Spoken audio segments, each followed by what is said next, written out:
But so they're there, he heals the two blind men, and then he touches their eyes, and according to their faith, it will be done to them, and their sight was restored, and Jesus warned them. Just listen, because Jesus at this moment is trying to grow his brand, right? Who he is. And he has a very specific plan about how he wants to go forward on this earth.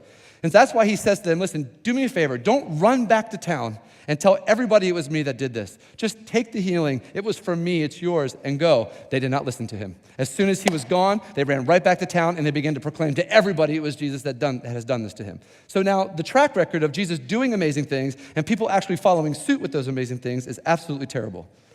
Right? People that question him, they doubt him, they laugh at him, they write down notes on how to get rid of him, and they disobey him even to the point of, no, I get that you're this amazing individual, but still I'm running back to tell everybody what you told me not to do. But he wasn't done then.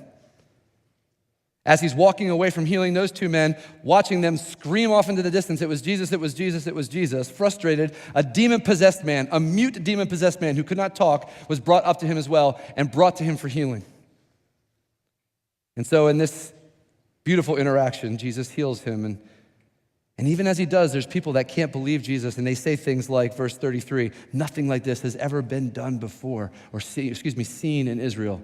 There are certain people in this camp that think this is an absolutely amazing thing, but then look what the Pharisees say about Jesus in this compassionate move with this demon-possessed man. Well, it is by the prince of demons that this man casts out demons. So there's Jesus' day. That's what he did.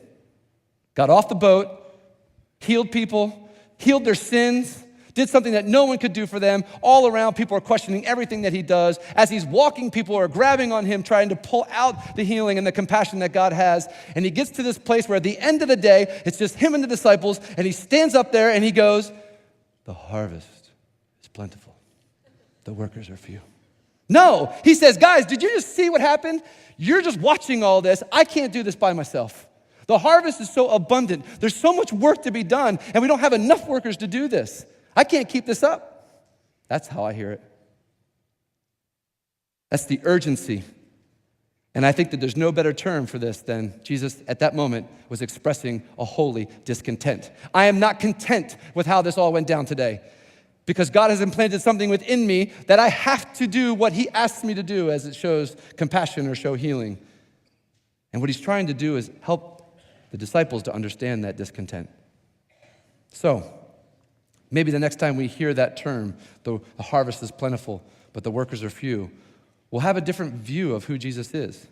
We have a sense of the urgency in which he is proclaiming that we've got to get busy and we've got to go do it. And by the way, the harvest and the way we harvest whatever is in the field is very, very different, as we'll talk about in a minute. It's not that we all need to do the very same thing. As a matter of fact, we cannot.